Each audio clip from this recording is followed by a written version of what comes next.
ክርስቲያኖች በገዛ መምህራቸው ተዋርደዋል። 1 ሚሊዮን ያለውን አሁን ገባለታለሁ ይግባሲ። ከመስጂድ አጠገብ ጭፈራ ቤት። ካዛንቺስ ምንድነው የተፈጠረው? ካዛንቺስ የሚገኘው ተውባ መስጂድ አጠገብ ለባህላዊ ጭፈራ ቦታ በመፈቀዱ በአካባቢው በሚገኙ ማህበረሰብ ላይ ከባድ የሆነ ቅሬታ ተፈጥሯል። አሰላሙ አለይኩም ወራህመቱላሂ ወበረካቱ። ሰላም ጤና ፍቅር በያላችሁበት ያለን ጥግ ዳር ድንበር ድረስ አኗነኝ። እንደምናላችሁ ውድና የተከበራችሁ የአኑን የቁም ነገር ቤተሰቦች፣ ዛሬም እንደተለመደው በቁም ነገር በአስተማሪ ወቅታዊ ቪዲዮ ተመልሰን መጥተናል። አሁን መግቢያ ላይ ያያችሁትና መሰል ቪዲዮዎች በዛሬው ፕሮግራማችን ላይ ተካቷል። ሁላችሁም ይህንን ቪዲዮ ላይክ አድርጋችሁ ጀምሩ።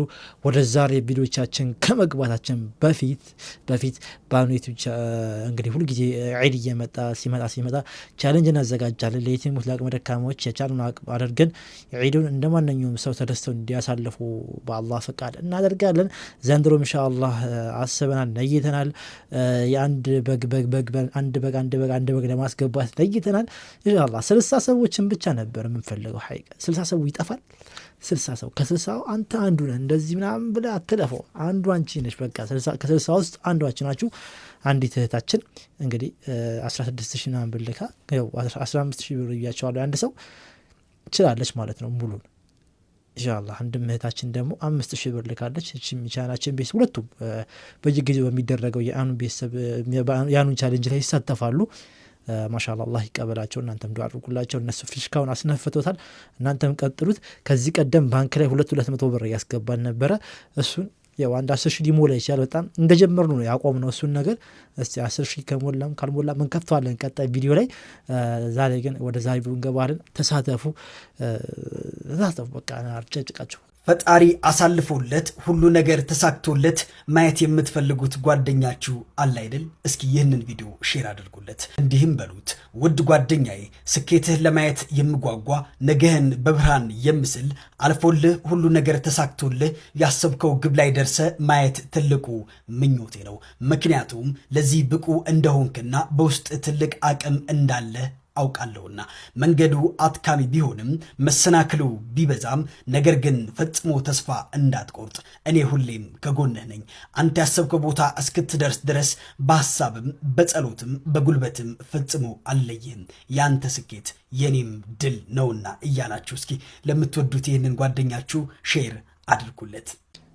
እኔም በአላህ መንገድ ላይ ላወቅኳችሁ በተለይ በውስጥ መስመር ላይ እየመጣችሁ ለምትመክሩኝ የኔን ከፍታ የኔን ስኬት ለምትፈልጉ ጭራሽ ደግሞ ለማትፈልጉትን ጭምር የስኬት ጊዜ ሁላችሁ በጣም ስለተመቸኝና ሐቂቃ የሆነ ደስ የሚል ምኞት ነው የተናገረውና በአጠቃላይ ለአኑን ቤተሰቦች ይህንን ቪዲዮ ላኩላችሁ ጋበዝኳችሁ። የልብ ምኞት የሚያነው በተለይ በስደት ያላችሁ ነገ የተሻለ ነገር ይመጣል ብላችሁ ከፍ ዝቅ እያላችሁ ላላችሁ እየሰራችሁ እየለፋችሁ ላላችሁ ወንድሞቼ ይህ እንግዲህ ቪዲዮ ለእናንተ ነው። ኢንሻአላህ እናንተም ለምትወዱት ጓደኛችሁ ወንድሞቻችሁ ቆርጣችሁ ላኩት። ወላሂ ነው የምላችሁ። መኪናውን ማን አሳመረው ብትሉኝ ይሄው ይምባዲ አዮ ከመኪናው በላይ ግን ውበት ያለው ይሄ መስለ አድኖ ነው የኔ አባት። ወላሂ ነው የምልህ እኔ ወዳታለሁ እንደትዬ። እናንተስ? ወዳቻለሁ እናንተንም። ሙስሊም ነኝ ወላሂ ሙስሊም ነኝ በማለት ሙስሊም መሆን አይቻልም። እስልምና ያስቀመጣቸው ህግጋቶችን በመጠበቅ እንጂ። አላህና መልእክተኛ ወደሃል፣ አላህና ከመልእክተኛ ጋር ትሆናለህ። ሌላ ወደሃል፣ እዛው ከነሱ ጋር ትሆናለህ። ሰው ከወደደው ጋር ነው የሚቀሰቀሰው። ብዙ አላወራም። ይህ ቪዲዮ ላለመስራት ብዙ ሞክሬ ነው። ነገር ግን ይህ ልጅ በቅርብ የምታውቁት ወይ ቤተሰብ ካለው ወይ ጓደኞች ካላችሁ መላ ልትሉት ይገባል።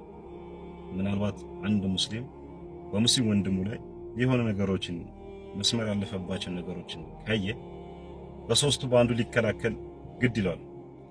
አንደኛው ያን ነገር በአካል ሄዶ በእጁ ማስቆም፣ ሁለተኛ በንግግር በቃላት ተው ማለት፣ ሶስተኛ ነገር ደግሞ ያን የሚያደርገው ነገር በልብ መጥላት።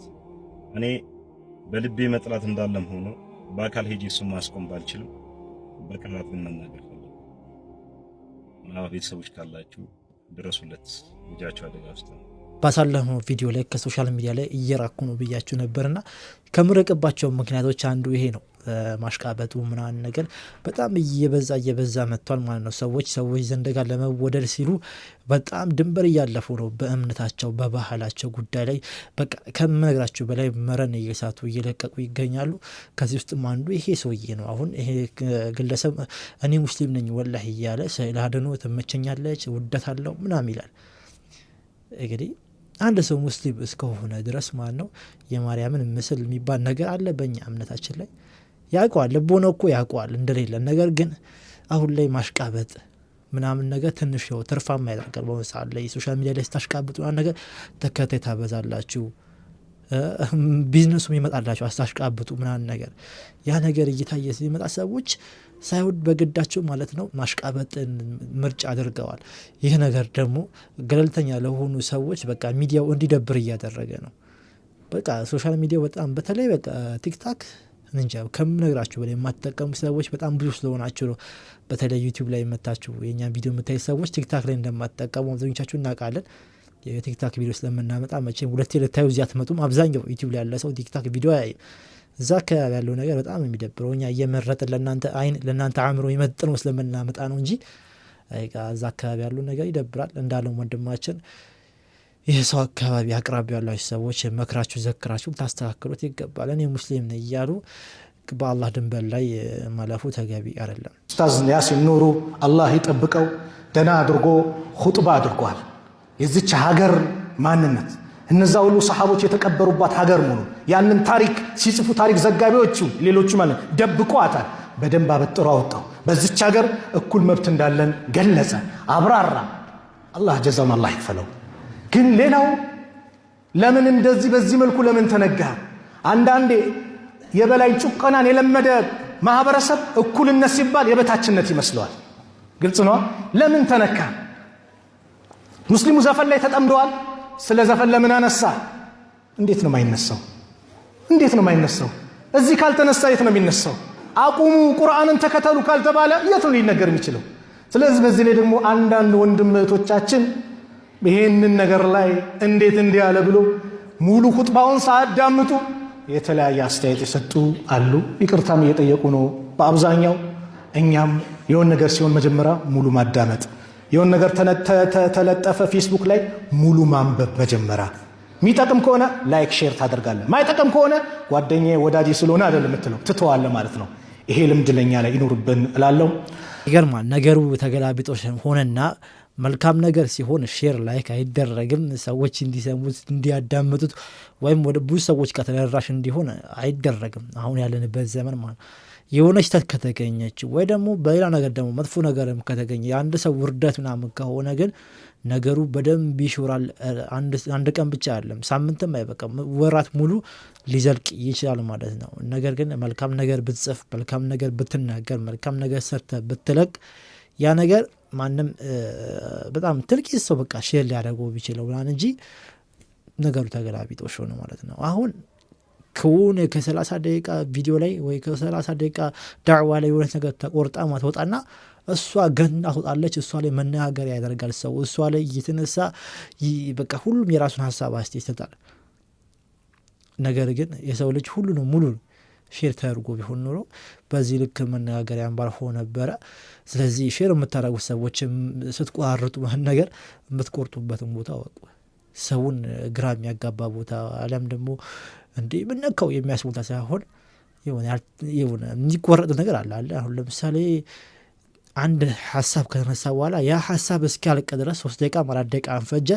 ያንን ሀሳብ ቆርጠ ያው ብዙዎቹ ከዩቲዩብ ቆርጦ ቲክቶክ ላይ የሚለቁ ስትቆረጥ እንደዛ መሆን አለበት እንጂ ትንሽ በቃ የሆነች ሀሳቡ ተጨርስ እየተቆረጠ እየተለቀቀ ሰውን ግራ ባታጋቡት መልካም ነው።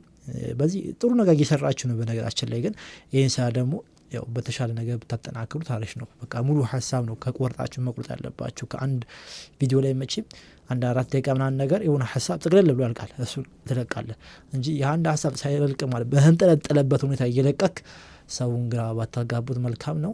እና እኛም ደግሞ እንደዚህ ነገር ስንሰማ ደግሞ እስቲ ሙሉ የት ነው የማገኘው ብሎ ማዳበጥ ይኖርብናል ማለት ነው። ካዛንቺስ ምንድነው የተፈጠረው?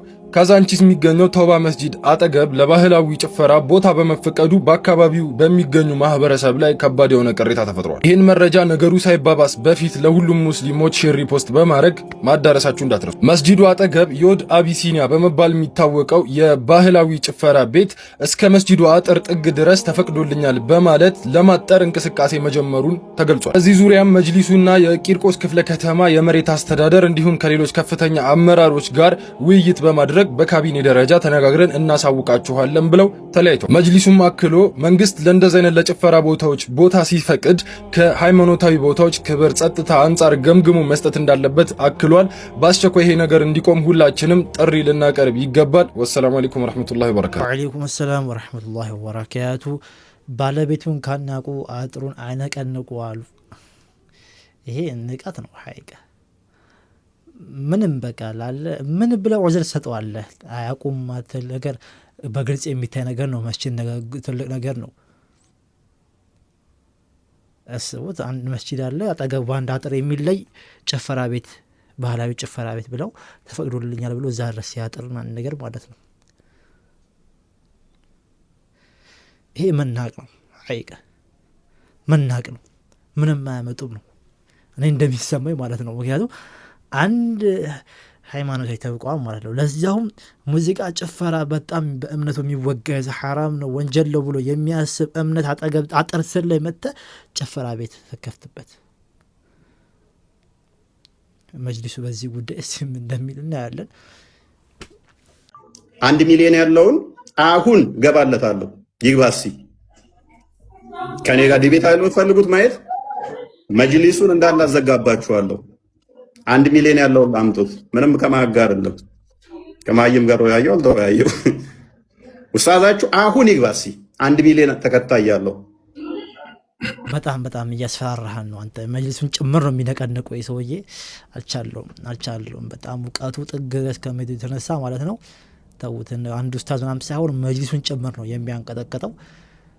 እንደዚህ አይነት በዘመናችን እንደዚህ ያለ እውቀት ያለው ሰው ገጥሞን አያውቅም። በነገራችን ላይ ምን አይነት እውቀት ነው? ምን አይነት እውቀት ነው? አንተ ተቋም የሚነቀንቅ እውቀት ያለ እባክህ ተው እንጂ። ለዋንደጀር እስቲ ማታ የተፈጠረውን ነገር ልንገራችሁ። እነ ኢምራን ቤት ንጽጽር የሚሰሩ ወንድሞች እንግዲህ ለሐሙስ ቀጠሮ ይዞ ነበረ ከዚህ ሰውዬ ጋር ለመወያየት። ያው ሲጀመርም ውይይት አይባልም ገብቶ ሊሳደብ እንደሆነ እርግጥ ነው። እነሱም ያው ስድቡን ችለ ነው ለአንድና ለመጨረሻ ጊዜ የዚህን ሰውዬ ውርደትና ማንነት ለጭፍን ተከታዮቹ እናሳያለን ብለው ቀጥሮ ነበረ። ከዛ በኋላ እዚህ ቀጠሮ ላይ ለ4 ሰዓት ያክል ምናምን ነገር እንግዲህ ምንም አይነት ፕሮግራም ሳይጀምሩ ምንም አይነት ንግግር ሳያደርጉ እሱም ብቻ በመጠበቅ ሲያሳልፉ ነበረ።